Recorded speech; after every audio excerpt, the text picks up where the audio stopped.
Have you ever asked yourself why so many employees of the British royal family quietly choose to leave one of the world's most prestigious workplaces?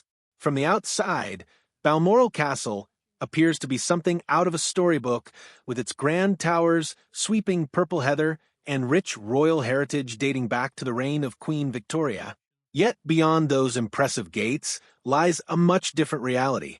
Over the years, accounts from former staff have painted a picture of demanding schedules, remote living conditions, and pay levels that surprised many people once they became public. The reasons employees leave Balmoral have far more to do with the realities of daily life than the castle's picture-perfect image, offering a revealing glimpse into what it's really like behind the scenes of the royal household. No longer large enough for their expanding family and the household staff required to support them. Over time, Balmoral became Queen Victoria's favorite escape from the pressures of royal life.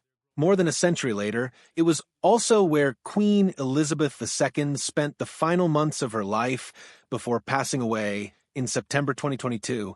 Today, King Charles III continues to use the estate as a private retreat. Despite its remarkable history and royal significance, the experience of working at Balmoral has often been far less glamorous than its reputation suggests. From the beginning, keeping the estate running depended on a dedicated workforce living in the remote Scottish Highlands, about 50 miles west of Aberdeen and far from any major city. Even during the Victorian era, records describe a close-knit community of maids, footmen, gamekeepers, and other household employees who frequently devoted decades of service to the royal family. Letters and journals from that period reveal that many staff members took great pride in serving so closely to the monarch, viewing a position at Balmoral as one of the highest honors in royal service rather than a hardship. Many remained in their positions for decades, forming genuine personal relationships with the royal family they served. Letters and diary entries from that era suggest that employees felt immense pride in working so closely with the monarch. For many, earning a position at Balmoral represented the highest achievement in royal service rather than an inconvenience. That deep sense of duty and privilege was authentic, and for generations it outweighed the everyday challenges that came with the job.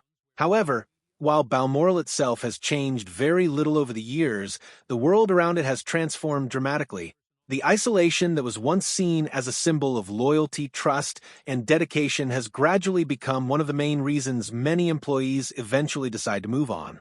Today's hospitality and domestic service workers often come from a world shaped by social media, convenient travel, and constant digital communication.